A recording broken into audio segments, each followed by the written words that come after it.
ദേവീ മാഹാത്മ്യത്തിൽ സാക്ഷാൽ പരാശക്തിയെ കാളി, ലക്ഷ്മി, സരസ്വതി എന്നീ 3 ഭാവങ്ങളിൽ സങ്കൽപ്പിച്ച് ആരാധിക്കുവാൻ നിർദ്ദേശിക്കുന്നു. 3 ഭാഗങ്ങളിലായി തിരിച്ചിട്ടുള്ള ദേവീ മാഹാത്മ്യത്തിൽ ആദ്യ ഭാഗത്ത് മധുകൈടഭവധവും, രണ്ടാം ഭാഗത്ത് മഹിഷാസുരവധവും, മൂന്നാം ഭാഗത്ത് ശുംഭ-നിശുംഭവധവും മറ്റ് അനുബന്ധ കഥകളുമാണ് ചേർത്തിട്ടുള്ളത്.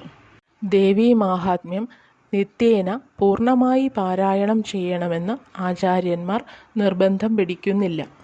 ആദ്യ ദിവസം 1-ാം അധ്യായം, രണ്ടാം ദിവസം 3 അധ്യായങ്ങൾ, മൂന്നാം ദിവസം 9 അധ്യായങ്ങൾ എന്ന ക്രമത്തിൽ വായിച്ചെത്തിക്കുന്ന രീതിയാകാം. അങ്ങനെയല്ല എങ്കിൽ 7 ദിവസം കൊണ്ട് പൂർത്തിയാക്കുന്ന രീതിയുമുണ്ട്. 1-ാം ദിവസം 1-ാം അധ്യായം, രണ്ടാം ദിവസം 2 അധ്യായങ്ങൾ, മൂന്നാം ദിവസം 1 അധ്യായം, 4-ാം ദിവസം 4 അധ്യായങ്ങൾ, 5-ാം ദിവസം 2 അധ്യായങ്ങൾ, 6-ാം ദിവസം 1 അധ്യായം, 7-ാം ദിവസം 2 അധ്യായങ്ങൾ എന്ന ക്രമത്തിൽ പാരായണം ചെയ്യാം.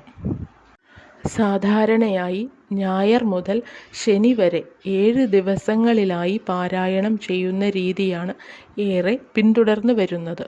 ഈ രീതിയിൽ പാരായണം നടത്തുമ്പോൾ ചൊവ്വ, വെള്ളി ദിവസങ്ങളിൽ ദേവീസ്തുതികൾ വരുന്ന ഭാഗം പാരായണത്തിനായി വരുന്നു.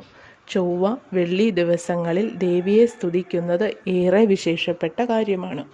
അഷ്ടമി, നവമി, ചതുർദശി, വാവ് തുടങ്ങിയ ദിവസങ്ങളിലും കാർത്തിക, പുണർദം, മകം എന്നീ നാളുകളിലും ചൊവ്വ, വെള്ളി എന്നീ ദിവസങ്ങളും പാരായണത്തിന് ഉത്തമം തന്നെയാണ്.